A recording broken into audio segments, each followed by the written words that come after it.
Hello, just hit 2K Delve on my Flamewood character, so I thought I'd make a video. I guess we'll start with a time lost at 1999. Honestly, delving with Flamewood is like fun and miserable at the same time. It's like the classic Flamewood experience, so hopefully this showcase doesn't go too bad. I have a phase run automation set up here, so I'm able to run through the rooms pretty quickly. And the gameplay is just regular Flamewood stuff.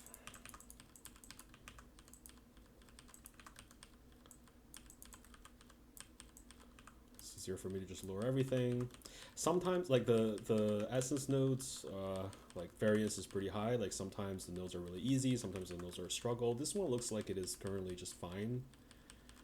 Um, Probably kind of embarrassing. Would probably have to use dynamite at some point if the spider is not very good at dealing damage to me.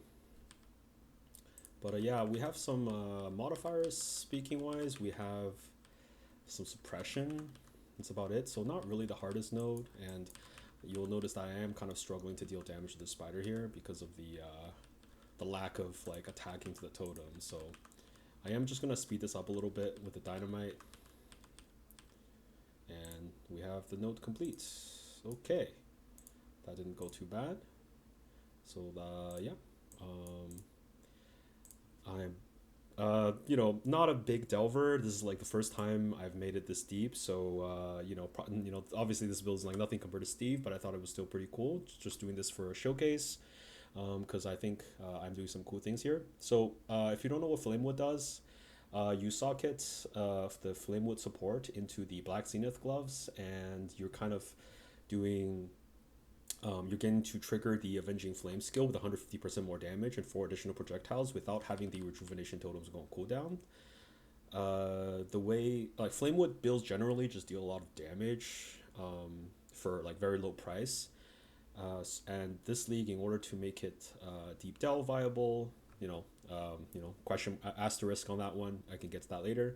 I'm using the Ring Amity's Embrace that came out last league. Damage penetrates fire resistance equal to overcap fire res.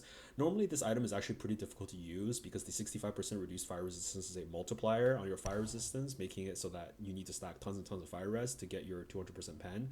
But with this league, we have the Foulborn Skin of the Lords, which one of the mods it replaces is the 100% increased global defenses with 50% increased elemental and chaos resistance. This is also a multiplier that counteracts the 65% reduced fire res from Enmity. So in total, you just get 15% reduced fire res, which makes it much easier to overcap your fire res.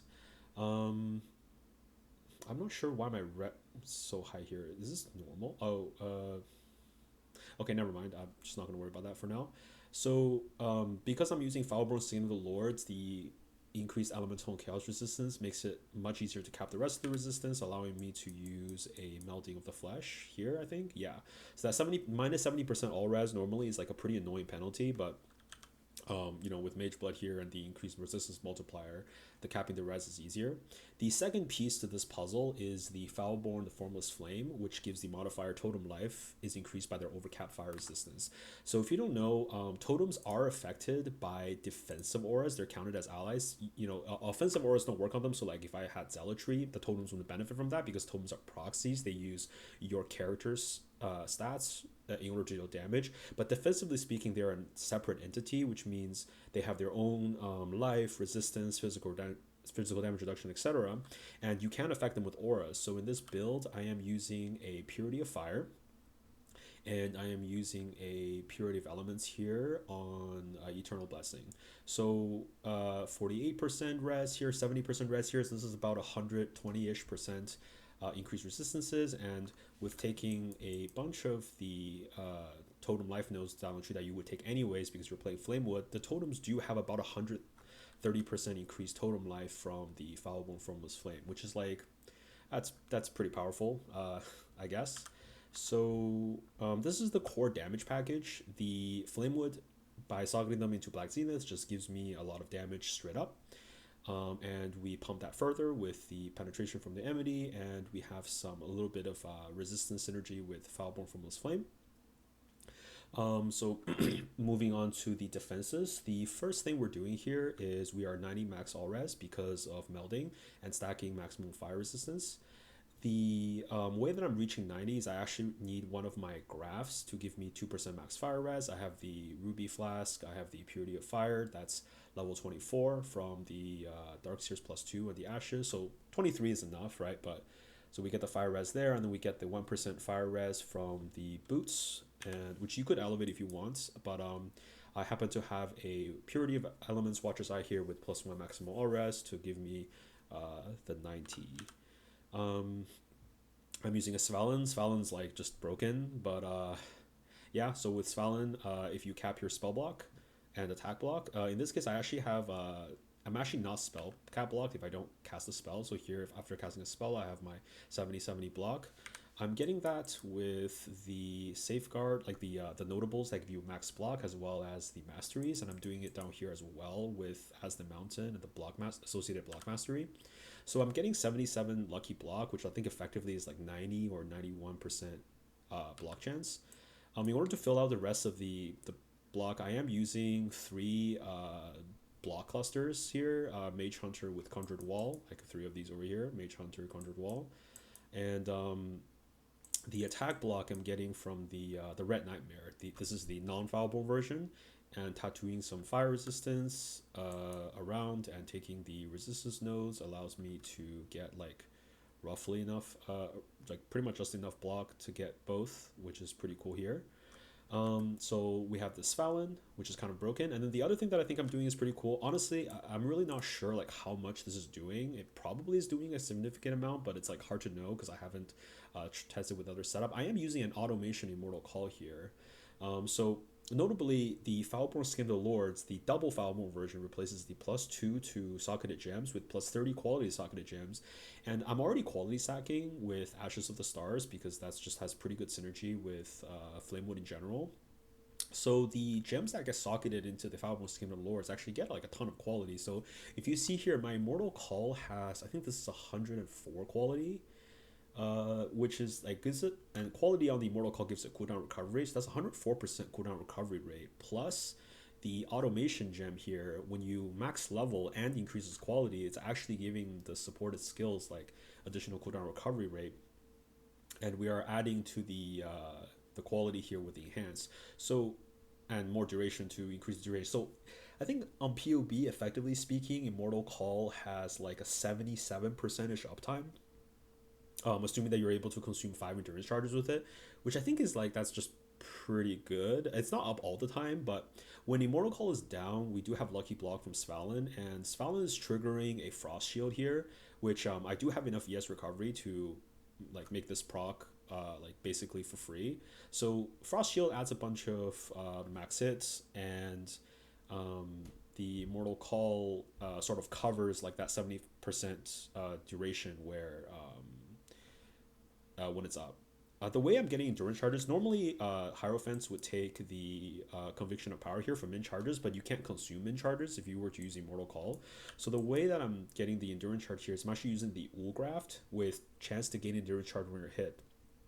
This mod by itself is really, really good endurance charge generation. You can, like, because we're a block based build, we don't evade any attacks, so every single hit is rolling this 20% chance. With Lucky Block, we are basically like constantly we're able to take a lot of hits to proc this. Just basically, even though we're like taunting enemies with totems, like there's just tons of stray projectiles and like random attacks and all the time.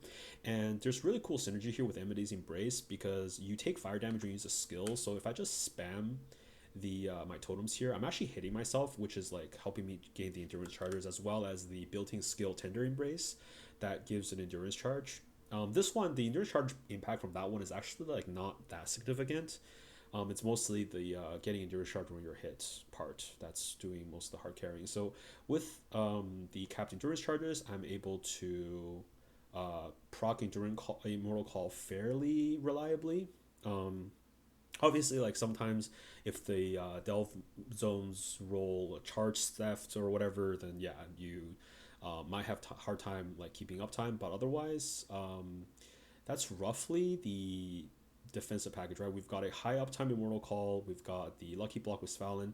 Oh, and I guess we should talk about the life ES part. I am using the Pious Path Forbidden Flame, which means when I'm on Consecrated Ground, I regen both my life and energy shield. This is pretty powerful because it allows us to sustain Righteous Fire, and it's just like good recovery in general. We generate Consecrated Ground with Rational Doctrine. We do balance. I am balancing my strength and int here, but you really don't have to. This is sort of more like if you're trying to maximize perfect. I think perfect ground just like doesn't do anything in delve because I think like the higher depth scaling has like a hidden like reduced curse effect modifiers, and I'm an EO build. I'm not scaling crit, so I think this kind of doesn't do anything. And then I guess lastly, the cool thing here with Divine Shield. Divine Shield normally is used on like high armor builds, but as you can see here, I only have like 2k armor, which is just enough to like not block my ES from recharging. The cool thing, I'm pretty sure this works, but I'm not like 100%. Because when Immortal Call procs, this is like a lot of damage reduction. So the damage that's prevented by the high uptime Immortal Call, as well as damage that's prevented by block, I'm pretty sure that works, all count towards the physical damage mitigated for Divine Shield. So especially in Delve where like the mob density is very heavy, my ES recharge is pretty much always my ES is pretty much always full, and when it goes down, it just regenerates like very very quickly, and I get to take advantage of the energy shield mastery here for 10% less physical damage taken while full energy shield, and that's like up pretty reliably. Getting to free up the ascendancy here on conviction of power means I can take the defensive bloodline for 15% less fizz and 15% less fire, which is like not as relevant, but like I'm sure that's helpful. I guess what other things am I doing here? And obviously, like with the life ES split package, I'm using Corrupted Soul, so to split damage taken across life and energy shield. That's pretty cool. I guess I forgot to mention about the damage. So I do have 5 Rejuve Totem here. I have 1 base, 1 from the Hierophant Ascendancy, and 1 from Ancestral Bond, and plus 2 from multiple totems. So I'm able to summon 5 totems at a time. But I do also here have a quality Searing Bond that allows me to summon an additional 8 Searing Bond totems. So I see here we have 5 Rejuve, 8 Searing Bond. This is really powerful because the Hierophant's Ritual of Awakening node gives me 5% more damage per summon totem, which means with 5 totems out, I have 25% more damage. With the 8 extra Searing Bond totems, I have 65% more damage. That's like a pretty strong damage multiplier, as well as I am anointing the Wood, Stone, and Spell on my amulets, which gives me 10% increased Arcane Surge effect per totem. So with 13 totems out, Arcane Blessing, the Ascendancy granting 20% more damage. With 13 totems out, that's 130% increased Arcane Surge effect, which makes this like 40 something percent more damage. It's just like another like around like 18% more damage. So I guess that's where the damage scaling is coming from. Yeah, I guess I don't have too much to say. We have the totem taunt here, just double checking here to make sure I'm not missing anything. So in terms of like min maxing, this wheel here is actually terrible. I'm taking this Blood Quench Bulwark here for 3 points just to block cap. Like I don't care about this 10% fire damage or this 13% lightning resistance. Originally I had planned on taking like all of these life wheels in order to get the 10% more maximum life mastery, but I ended up like not wanting to do that, so I planned a tree to take these 3 points, so this is kind of stuck here and I just haven't bothered to like fix this. But yeah, this is just like a huge waste of points, and I'm level 98. Haven't had a chance to level to 100 yet, just like didn't really feel the need. Oh, I guess I should probably mention, so blood magic here, I was POBing like different setups, because obviously you could do this with Eldritch Battery, but I really wanted to do the Rational Doctrine like Pious Path thing, so it made much more sense to like not take Eldritch Battery and just like have my ES cover my life globe and shit the damage that way. So I have played this kind of this shell like with the Pious Path, Corrupted Soul type stuff in Settlers, and I noticed that mana was a huge problem. If you look at the Rejuvenation Totem here, 96 life, and like the Hierophant's totem placement speed is absolutely insane. Like a lot of situations you want to be like spamming totems, which means that like I found myself having to invest a lot into mana regen, not to mention like Searing Bond. Like you want to cast this 4 times, right? Like when you're starting in the middle of an encounter, which costs like that's just like a ton of mana cost. So I ended up going with blood magic. Going blood magic here was actually like quite annoying because I really need to reserve purity of life as well as petrified blood on life, which means that you need a pretty abnormally high amount of reservation efficiency. We cannot make use of Runegraph Treachery. Okay, like we could use Runegraph Treachery to get like a really high amount of reservation efficiency for cheap, but specking this means that our purity of elements and our purity of fire applies to enemies, which like arguably doesn't matter because we have like 200 fire pen. But I think the classic experience I have with Flamewood totems is that you're just like lacking in damage, so I didn't want to take this to like make the enemies beefier. And I wanted to save the points to grab like you know I do path over here for the cluster, so I can grab champion of the cause as well as the 20% life reservation efficiency. Instead of doing that, I made a misted reflected ring with the positive mods being reservation efficiency of skills and life. um, this ring cost me like I don't know like 20 divs to make, so it was actually not bad at all. The multiplier kind of low rolled as well, and like the frenzy charge didn't go positive. So, if you only care about a two mod positive, a misted ring is like 50-50. Manifold rings when I was buying these were only like 40 C each. So, and like mist were 5 and fracturing orbs were 3. So I think this ring can probably be made like really cheap, and as a bonus, like when you miss, like if the reservation efficiency and the life they go the opposite ways, you can actually sell these rings to people playing Relic of the Pact because they want reduced reservation efficiency. So I actually made money like crafting this ring. But yeah, so this ring gives me like a pretty high amount of like the mana doesn't do anything obviously because we're blood magic, but yeah, getting that reservation efficiency saved me these 4 points having to grab this, and I don't really know like what other stats I would want on rings. I guess um, just like more fire res and chaos res to free up slots. But you know, I am tattooing a lot of fire res here, which I guess you could save and tattoo something else if that was the case. Yeah, so I don't have a lot more to say. I'm using Pain Attunement here because I'm able to reserve enough life down to go to low life. I would like to push this build further, but the nature of Flamewood in Delve is that there are a lot of nodes in which you just like crush like any nodes like any Azerite node at the end, because like the boss just like does a lot of multi-hit attacks, so it's very easy to just summon tons of totems to blow them up. um, but then you also get the nodes that's like the rogue exile nodes are actually the worst, or one of the worst, because Alir, like the whichever exile that like the necromancer one that summons minions, like she doesn't attack your totems very often. So um like she's often the last one left, and then you're just like summoning totems in her face, like hoping she would like use her arc, and then sometimes she runs away. So it's like you know, like delving with Flamewood is not the most fun experience, but you know, 2K I think it's like a pretty respectable depth for me, and I'm very happy with. I could go further if I'm interested in min-maxing this build. I don't really know what I'm gonna do yet, and yeah, so uh, I was gonna showcase a Uber searing exarch here just to show the damage, like on like non-delve content, because I do think it's pretty good. Hopefully this fight doesn't go terribly, because I do think like the ceiling for DPS is pretty good if we're being attacked. So obviously we do need to wait for eaters to attack us, and there we go. So that's like pretty cool. I think that damage is pretty good, right? So and Flamewood, I think obviously not everyone's cup of tea. Like Flamewood, like kind of like a cringe, you know, like clunky ass build. But I do enjoy this a lot.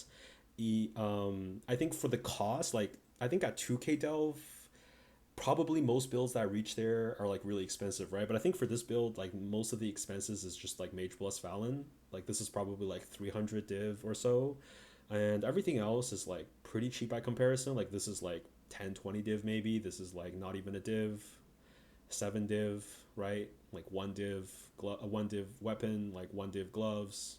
You can make this yourself, right? This is just like a single mod corrupt, right? Boots, like maybe a few divs, right? Depending on how much you wanna like get a good pair. Like this unveil here, like strength intelligence doesn't even do anything.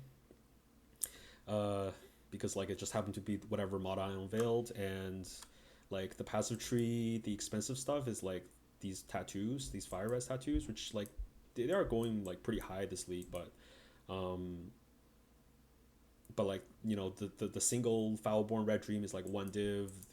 I guess this block one Red Nightmare is like, I don't know, I think about it's like 15. These clusters, these triple clusters are like 4 div when I bought them. This Watcher's Eye was like 5.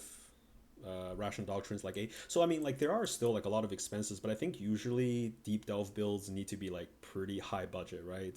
Like mirrors, like at least like 1 or 2 mirror territory, and like this build, like these Forbiddens are like 50C for the set, right? So I'm pretty happy with how this build turned out. I'm not sure if I'm going to keep optimized. Oh yeah, and I guess I forgot to mention I'm using a enfeeble balance of terror here to be crit immune. This is just like lazy. I probably should be like tattooing my int nodes with like crit damage reduction. I just didn't feel the need to, and I also didn't like. And I think this should probably be like the grasping vines jewel, but I really hate how that plays. So I haven't made myself put it on yet. Oh, I guess this melting is like kind of 15 div. So like there's stuff, there's like expenses all over the place, but I think it doesn't add up to like more than like it doesn't add up to like over like 400 or 500 div hopefully. And yeah, so that is everything, I think. Thank you for watching.